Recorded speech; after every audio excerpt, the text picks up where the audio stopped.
یہ باتیں کرنے کرانے کی ہیں کہ خود سے کام کر لینا سنت ہے؟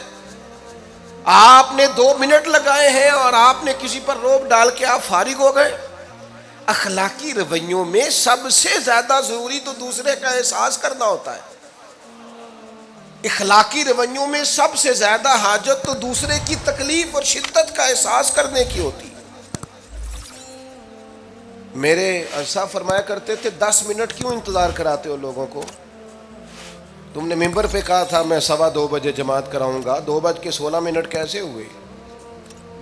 تمہیں اس کا پاس ہونا چاہیے تھا، تمہیں خیال ہونا چاہیے تھا کسی شخص کو کسی وجہ سے کوئی تکلیف، کوئی کسی اذیت کا شکار کیوں ہو، کوئی پریشان۔ میں اب تو الحمدللہ آپ اتنی بڑی تعداد میں آ گئے کہ جگہ آپ کے لیے مشکل ہو گئی، ورنہ شروع میں جب میں محافل کا ٹائم دیتا تھا تو میں وقت پہ چلا جاتا تھا۔ اگر کسی سے کہا ہے نا کہ 6 بجے آئیں گے تو 6 بجے چلے گئے، وہ کئی والی گھر والے پوچھتے سن تسی آ بھی گئے ہو، تو میں کہتا سانو تسی ویلے ہیں سمجھ لو۔ ہمارا مزاج نہیں ہے نا جی، بلکہ ایک تقریب میں مجھے دعوت دی گئی تو اس پہ لکھا تھا 6 بجے، تو میں وہاں پہنچا تو میزبان بھی نہیں آئے تھے۔ مجھے بتائیں شادی کا کارڈ سارا خاندان بیٹھ کے لکھتا ہے نا، روانگی برات 1 بجے، 1 بجے جاتی ہے برات، مشترکہ جھوٹ بولا سارے خاندان نے۔ یہ رونے کی بات ہے، ہنسنے کی تھوڑی ہے۔ مسلمان اور جھوٹ بولے، مشترکہ طور پہ کہا یہ جھوٹ ہے۔ محفل ہوگی بعد از نماز عشاء، تو ختم کب ہوگی یہ بھی تو بتائیں۔ آپ نے قوم کو تو ایک شخص کا بتایا تھا کہ فلاں صاحب خطاب کریں گے، یہ مقامی، قومی، عالمی شہرت یافتہ، یہ کہاں سے آ گئے؟ کیوں تکلیف دی گئی؟ بلکہ ہم نے تو منصوبہ بندی کی ہے کہ لوگ ہمارے جلسوں میں نہ آئیں۔ ستائے اتنا ہے، ایک جگہ پہ میں حاضر تھا تو 1:30 بجے مجھے مائک دے رہے تھے، اب تو میں جاتا نہیں ہوں، رات کو چھوڑ دیا ہے۔ 1 بجے رات کو مائک دے رہے ہیں تو نقیب بیچارہ رٹی رٹائی بات کر رہا ہے، کہتا ہے بلا تاخیر۔ میں نے کہا ابھی بھی بلا تاخیر ہے، کر لو تھوڑی تاخیر۔ خدا کے بندو ختم کرو، آدھے گھنٹے میں مسئلے کی سمجھ آ جاتی ہے، ایک پیغام دو، بات ختم ہو گئی۔ اتنا الجھاؤ اور اتنا بات کو کھینچنے کا معنی کیا؟ اپنے رویوں کے اندر۔ میں چلا گیا 6 بجے تو میزبان صاحب بھی نہیں آئے تھے، تو وہ تقریب کب شروع ہوئی؟ 9 بجے۔ تو میں نے ان سے کہا غور سے دیکھ لو کہیں میں تو نہیں الٹا پڑتا رہا، 9 اور میں 6 سمجھتا رہا ہوں۔ یہ چھوڑیں ان چیزوں کو، اپنی زندگی میں آپ نظم پیدا نہیں کریں گے تو کوئی کام کیسے کریں گے؟ حضرت حکیم الامت مفتی احمد یار خان صاحب نعیمی رحمۃ اللہ علیہ، مفتی صاحب رحمۃ اللہ علیہ جب جمعے والے دن الحمدللہ کہتے تھے نا تو پورا 1 بجا ہوتا تھا۔ لوگ گھڑی کو کہتے تھے تو غلط ہو سکتی ہے، پر مفتی صاحب پورے ٹائم پہ الحمدللہ کہتے ہیں۔ بلکہ ان کے بارے میں معروف ہے کہ وہاں ایک ذمہ دار تھا، بھینسوں کا دودھ دھوتے ہیں نا دیہاتی لوگ، تو عصر کی اذان سے 5 منٹ پہلے مفتی صاحب مسجد تشریف لے جاتے۔ یہ اخلاق ہے، یہ آپ کا رویہ ہے، یہ آپ کا انداز ہے۔ عصر کی اذان سے 5 منٹ پہلے جاتے تھے، جا کے وضو بنانا پڑے تو سنت ادا کر کے بر وقت نماز میں شامل ہو جائیں۔ تو مفتی صاحب گزر جاتے تو وہ ذمہ دار اپنے بیٹے سے کہتا کہ اب آپ نا بچے کو چھوڑیں بھینس کے نیچے تاکہ ہم بھینسوں کا دودھ دھوئیں۔ تو ایک دن وہ بیٹا کہنے لگا ابا جی ابھی تو یہ سورج کھڑا ہے، عصر کا ٹائم کہاں ہوا ہے؟ تو وہ کہنے لگا تو چھڑ دے کٹا، مفتی صاحب لنگ گئے نہیں، ٹائم ہو گیا ہے۔ یہ ہمارے بزرگوں نے ہمیں رویے سکھائے۔ آپ نظم والے ہوں، اخلاق والے ہوں، سچائی والے ہوں، دیانتداری والے ہوں، دوسروں کا خیال رکھیں، کسی کو تکلیف نہ ہو ہماری وجہ سے۔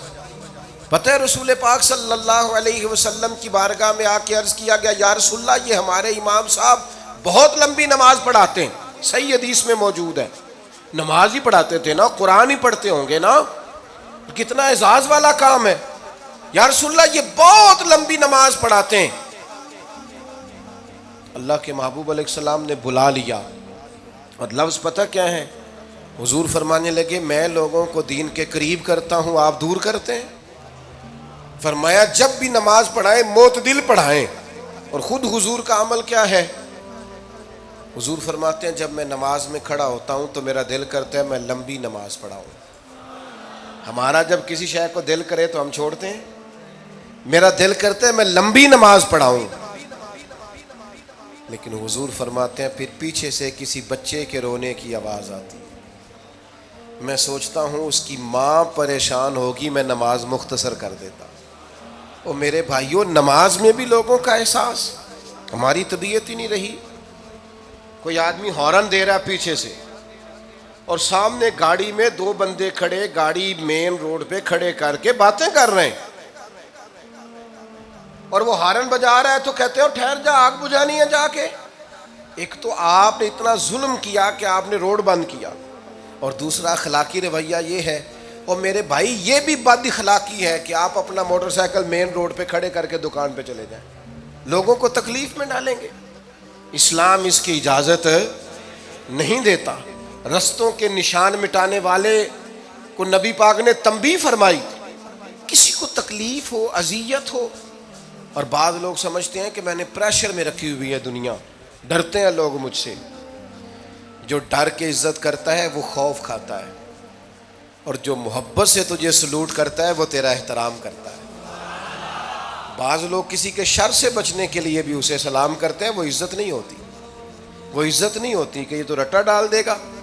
اپنے اخلاقی رویے ہمیں اللہ کے محبوب سے سیکھنے، حضور سے خیرات لینی ہے. اخلاق اصلاح ہم نے اپنے آپ کو سمجھنا ہے، ہم نے اپنے مزاجوں میں تبدیلی پیدا کرنی ہے، بالخصوص بزرگوں کے معاملے میں، بڑوں کے معاملے میں. جیسے جیسے انسان ضعیف ہوتا جاتا ہے نا، حساس ہوتا جاتا ہے، اسے باتیں تکلیف دینے لگتی. وہ ایک بوڑھی اماں ایک دفعہ مجھے کہنے لگی کہ آپ میرے بچوں سے کہہ دیں خرچہ پاویں تھوڑا دین کرن، میرے نال بولن صحیح کرن. وہ جب اپنی بیویوں کے سامنے میرے ساتھ تھوڑا والیوم اونچا کر کے بات کرتے ہیں آواز کا، تو مجھے تکلیف ہوتی. اپنا رویہ، لہجہ، اس پر غور ہو. جوانی میں ہی تو برداشت کرنا ہوتا ہے. اپنے مزاج کو کبھی بکھرنے اور ٹوٹنے نہ دیں. اور سب سے زیادہ بندے کا پتہ ہی تب چلتا ہے جب کوئی اسے پورا غصہ دلائے، جو پھر کنٹرول کرے، وہی تو کمال آدمی ہوتا ہے. آ کے کہا گیا تھا نا نبی پاک علیہ السلام کو کہ یا رسول اللہ وہ معاذ اللہ ان لفظوں کے ساتھ تانا و تشنیع کرتے ہیں، نقل کفر نہ باشد. تو حضور فرمانے لگے وہ پتہ نہیں کس کی باتیں کرتے ہیں، مجھے تو اللہ نے محمد بنا کے بھیجا. میں تو محمد ہوں، اور محمد ہوتا ہی وہ ہے جس کی تعریفیں ہوں. وہ پتہ نہیں کس کی باتیں کر رہے ہیں، چھوڑو.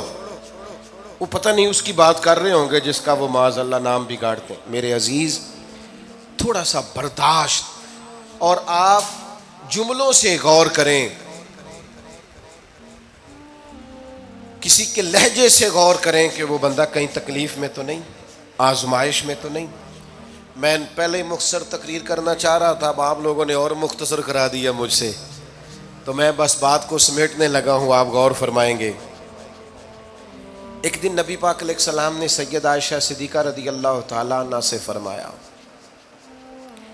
حضور فرمانے لگے عائشہ جب آپ مجھ سے خوش ہوتی ہیں تب بھی مجھے پتہ چل جاتا ہے، اور جب آپ کے دل میں کوئی بات ہوتی ہے تب بھی پتہ چل جاتا ہے. تو سیدہ پاک عرض کرنے لگی حضور مجھے میری ماں روئے، میں اور آپ سے ناراض. تو کریم فرمانے لگے بتاؤں پھر؟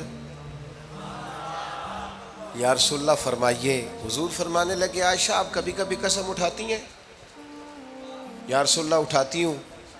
فرمایا جب آپ خوش ہوتی ہیں تو کہتی ہیں مجھے رب محمد کی قسم، اور جب دل میں کوئی بات ہوتی ہے پھر کہتی ہو جناب ابراہیم خلیل کے رب کی قسم.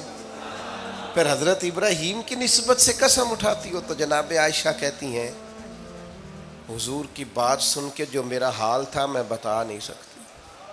یا رسول اللہ آپ اتنا خیال کرتے ہیں؟ یہاں تک خیال فرماتے ہیں کوئی کیا بول رہا ہے؟ کہتی میں نے فوراً عرض کی کہ یا رسول اللہ مجھے رب محمد کی قسم ہو، میری زبان سے نام ہی جاتا ہے، میرے دل میں آپ ہر وقت موجود رہتے ہیں.